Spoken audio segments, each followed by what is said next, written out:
아침 6시 정각. 알람 없이 눈을 뜬 남자가 침실 커튼을 젖혔다. 서준호, 56세. 한때 사람들은 그를 델타의 그림자라 불렀다. 지금 그는 서울 외곽의 평범한 아파트에서 평범한 남편이자 아버지로 산다. 그가 잊으려 했던 건 총성이고 잊지 않으려 했던 건 맹세였다. 어떤 상황에서도 비굴해지지 마라. 거실에서 스트레칭을 하다가 액자 속 사진 앞에 멈춘다. 해군 모자에 귀까지 가려진 머리, 빤히 정면을 보는 눈. 서이안 21세. 입대 전날 밤 이안은 말했다. 아버지, 해병대로 가겠습니다. 준호는 말렸다. 아니, 말리려 했다. 그러나 아들의 눈빛은 누군가의 젊은 날과 닮아 있었다. 한 가지만 기억해라. 어떤 순간에도 너 자신을 팔지 마라. 겨울에 훈련소를 거쳐 배치된 부대. 생활관은 늘 젖은 빨래 냄새와 구두약, 담배와 땀내가 뒤엉켜 있었다. 처음 며칠 이안은 버틸만 했다. 불침번도 완전 군장도. 하지만 장태욱 병장 25의 이름을 불렀을 때부터 균열은 시작됐다. 서이안, 내 아비가 그 미군 특수부대냐? 이안은 대답을 고르고 또 골랐다. 네, 민간인입니다. 은퇴하셨습니다. 허세는 필요 없어. 델타 아들이면 정신력도 다르겠네. 내 기준으로 증명해. 증명은 구타와 기압으로 번역됐다. 물 한 모금도 허락받아야 하는 밤 장태욱은 속삭였다. 델타 주니어, 아버지한테 배운 게 있으면 보여봐. 도상훈 하사 33는 알면서 눈을 감았다. 군기는 병사끼리 잡는 거다. 그는 늘 같은 말만 반복했다. 이안은 편지에 아무것도 쓰지 않았다. 아버지에게 도움을 청하는 것은 그가 가장 지키고 싶던 자존을 스스로 부숴버리는 일이었다.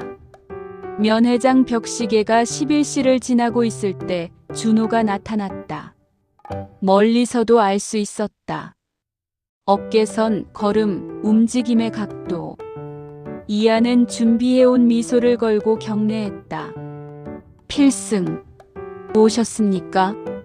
준호는 아들을 껴안는 순간 등과 옆구리에서 미세한 경련을 느꼈다. 통증 회피 반응. 그는 직업병처럼 판단했다. 앉아서 도시락을 나누는 동안 준호는 아무 말도 하지 않았다. 대신 관찰했다. 턱의 움직임이 부자연스럽다. 구강내 열상. 목덜미의 긁힘, 귓바퀴 뒤 멍, 손등의 굳은 살과 찢김. 훈련의 상처가 아니었다. 패턴이 말해주고 있었다. 사람의 손이었다. 얼굴은 왜 그러냐? 장애물 뛰다 부딪혔어요. 거짓말은 짧았다. 눈이 말했다. 도와달라 하지만 말하지 않겠다. 준호는 그 자리에서 소리를 치지 않았다. 소리는 적에게 먼저 노출되는 신호탄이다. 전장은 아직 여기였다. 힘들면 언제든 말해라. 내가 혼자가 아니라는 것만 기억해. 이안은 고개를 숙였다. 어린 날의 울음이 목끝까지 차올랐지만 끝내 삼켰다. 집으로 돌아오자마자 준호는 오래된 연락처를 꺼냈다. 유강철 58. 지금은 육군 군단장. 옛 아프간 산악지대에서 살아 돌아온 몇 안 되는 전후. 전화는 3번 울리고 연결됐다. 강철. 형님, 내 아들 얘기다. 말수 적던 두 남자는 필요한 사실만 교환했다. 부대 위치, 이름들, 시간대, 면회장에서 본 흔적. 유강철은 숨을 길게 내쉬었다. 정식 절차는 시간이 걸린다. 조용히, 빠르게 들어가겠다. 그날 밤 군단 헌병 특임대가 움직였다. 차량 여러 대의 브레이크 비명과 함께 부대가 봉쇄됐다. 검은 전투복과 방탄, 복면. 특임대장은 서류를 펼쳐들었다. 군단장 직명, 특별군기조사, 휴대폰 전원 OFF, 제출. 생활관 문이 열리고 이름이 불렸다. 장태욱 병장, 도상훈 하사, 서희안 이병. 세 사람은 서로 다른 방으로 분리됐다. 이안이 들어간 작은 상담실. 특임대장은 복면을 벗고 자리에 앉았다. 긴장 풀어라. 우리는 널 빼내러 왔다. 단, 내가 문을 열어야 한다. 이안은 망설였다. 말하는 순간 모든 것이 폭발할 것 같았다. 특임대장은 조용히 말했다. 군단장님 보장이 내려왔다. 보복 없다. 다시는 내 앞에 못 서게 한다. 이안은 드디어 댐을 열었다. 첫 단어가 나오자 말은 멈추지 않았다. 처음 맞았던 날의 냄새, 장태욱의 눈빛, 도상훈의 고개, 밤마다 불린 창고, 쇠붙이의 차가움과 피비린내, 깨진 치아의 혀끝 감촉까지. 특임대장은 한 번도 끼어들지 않았다. 끝까지 들었다. 그리고 기록했다. 충분하다. 이제 우리가 할 차례다. 다른 방. 장태욱은 없습니다만 반복했다. 그때 노트북 화면에 재생된 영상, 어두운 창고, 멱살을 잡고 벽으로 밀치는 그의 손. 음질은 탁했지만 말은 선명했다. 델타 주니어 나셨네. 숨이 막힌 건 장태욱이었다. 또 다른 방. 도상훈은 전통을 외치다 계좌 내역을 보고 굳었다. 장태욱 부모에게서 들어온 정기 이체. 부대 운영비의 현금 인출. 그의 조용한 제국은 수치의 숫자들로 무너졌다. 다음 날 군단 지휘관 회의. 유강철은 도입부를 벌였다. 어젯밤 한 부대에서 일어난 일입니다. 화면에 뜨는 사진들 자상, 진술서, 계좌, 동영상. 어떤 장군은 부대 전투력 운운했지만 유강철은 끊었다. 부하가 동료 주먹에 무너지는 군대에 무슨 전투력이 있습니까? 그는 선언했다. 군단 전역 특별감찰. 기간 미정.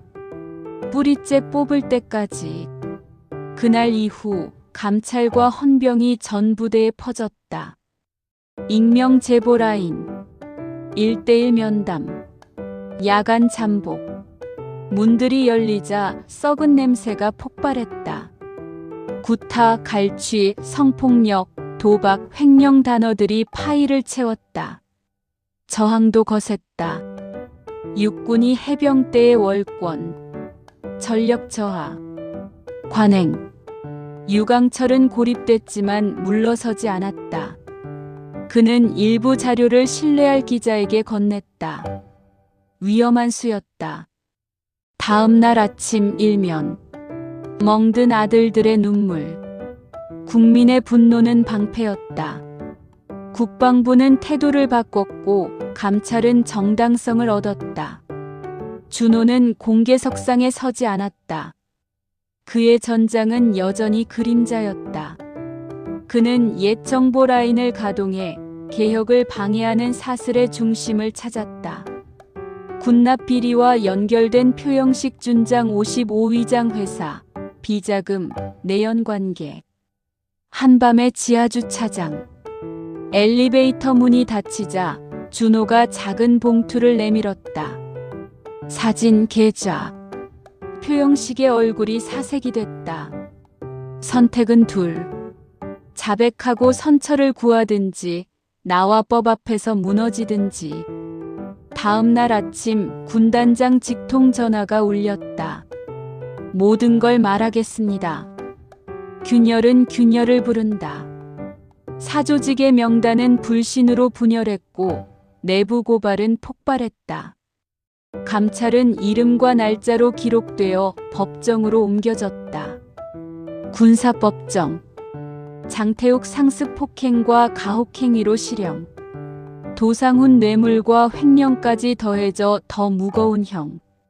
지휘 책임자들은 줄줄이 보직 해임 또는 전역. 증인석에 선 이하는 더 이상 떨지 않았다. 처음엔 제가 약해서 그런 줄 알았습니다. 아닌 걸 알게 됐습니다. 약자를 골라 짓밟는 구조였습니다. 방청석 뒤편 준호는 눈을 감았다. 잘했다. 이하는 모범부대로 전출됐다. 여기엔 존중과 규칙이 존재했다. 밤이 되면 깊게 잠들 수 있었고 낮에는 땀의 의미를 알았다. 그는 후임들의 표정에 민감해졌고 작은 이상 신호에도 먼저 다가갔다. 괜찮아? 오늘 저녁엔 같이 뛰자. 편지가 왔다. 아버지, 이제 알겠습니다. 명예는 계급에서 나오지 않습니다. 눈을 피하지 않는 마음에서 나옵니다. 유강철은 처벌에서 멈추지 않았다. 병영 인권기구 설치, 간부 리더십 교육 개편, 신고 보호 강화, 독립조사본부 권한 확대한 그는 법을 움직여 구조를 바꾸려 했다. 반발이 거셌지만 여론은 등을 밀었다. 세월이 한 계절을 지나갈 무렵 이하는 저녁을 맞았다. 정문 앞 사복 차림의 21살은 입대 전과 달랐다. 경례가 끝나자 준호가 아들을 끌어안았다. 수고했다. 복학한 이하는 법학을 전공하기로 했다. 그는 말했다. 총 대신 법으로 싸우겠습니다. 작은 스터디룸에서 그는 노트를 펼치며 군사법 판례를 적어내려갔다. 준호는 그 뒤에서 말없이 물을 갈아주고 늦은 밤 김치볶음을 했다. 이름 붙여주지 않아도 알 수 있는 동지애였다. 이하는 졸업 후 변호사 시험을 준비하면서 동료들과 공익법률 모임을 꾸렸다. 이름은 법무법인 방패. 외부의 적을 막는 방패가 내부의 폭력 앞에서도 방패가 되어야 한다. 어느 날 밤 군 병원에서 함께 치료받던 동기가 전화를 걸어왔다. 동생이 맞고 있어. 돈도 뺏긴대. 신고해도 덮어. 이하는 자료를 모으고 언론과 시민단체, 국회 보좌진까지 회람했다. 유강철은 합참보직에서 조사본부와 연결했고 준호는 뒤에서 위험한 조언만 했다. 감정은 증거를 이기지 못한다. 문장에 칼날을 세워라. 사건은 공론화됐고 가해자들은 법정에 섰다. 국방부 장관의 대국민 사과가 TV에 흘렀다. 어떤 밤 이하는 하늘을 올려다봤다. 미안해하지 말자. 끝까지 가자. 군사법의 독립성을 강화하는 법안이 국회에 상정되었다. 유강철은 예비역 장성들을 설득해 지지 성명을 냈고 이하는 피해자들과 함께 공청회 증언대에 섰다. 준호는 조용히 움직이며 정치재계의 비공식 회의실을 돌았다. 그의 논리는 언제나 간단했다. 이 법은 전투력을 지키는 법입니다. 신뢰 없는 군대는 무너집니다. 표결의 밤. 전광판 숫자는 천천히 그러나 멈추지 않고 움직였다. 가결. 의사봉이 내려가는 순간 이하는 눈을 감았다. 누군가의 어깨가 그의 어깨를 잡았다. 유강철이었다. 뒤에서 준호의 낮은 목소리. 끝이 아니라 시작이다. 몇 달 후 준호는 짧은 여행에서 돌아왔다. 마당에 내려앉은 오후 햇살, 현관문 너머로 들리는 웃음 이한의 아내와 어린아이. 아기의 이름은 서강윤. 강과 윤리. 준호는 손자를 안으며 속으로 중얼거렸다. 이 이름대로만 자라다오. 저녁상에서 셋은 말을 많이 하지 않았다. 말이 없어도 전달되는 것들이 있었다. 돌아보면 시작은 면회장의 작은 멍이었다. 그 멍은 한 부대를 흔들고 한 군단을 뒤집고 한 법을 움직였다. 주말 세 사람은 강가로 낚싯대를 들고 나갔다. 유강철은 예고 없이 찾아왔고 준호는 예고 없이 미소를 지었다. 물결 위로 햇빛이 쏟아졌다. 요즘 애들 눈이 살아있어. 유강철이 말했다. 이안이 웃었다. 우리가 한 일은 당연함을 당연하게 만든 것뿐이죠. 준호는 멀리 산 능선을 바라보았다. 전장과 작전, 면회장과 회의실, 법정과 국회가 한 줄로 이어진다. 그는 낚싯대를 접으며 조용히 말했다. 전쟁은 끝나지 않는다. 다만 방식이 바뀔 뿐이다. 세 사람은 노을을 등지고 걸었다. 누군가의 어깨가 누군가의 어깨에 자연스레 기대었다. 그들의 뒤로 한 시대의 그림자가 길게 늘어졌다가 강바람에 조용히 흩어졌다. 여러분, 오늘 이야기 어떠셨어요? 스스로를 사랑하기로 결심한 순간 우리의 삶은 조용히 달라집니다. 이 영상이 누군가의 밤을 덜 외롭게 했다면 좋아요, 구독, 알림 설정까지 부탁드리며 당신의 이야기도 댓글로 들려주세요. 우리는 서로의 용기가 될 수 있으니까요.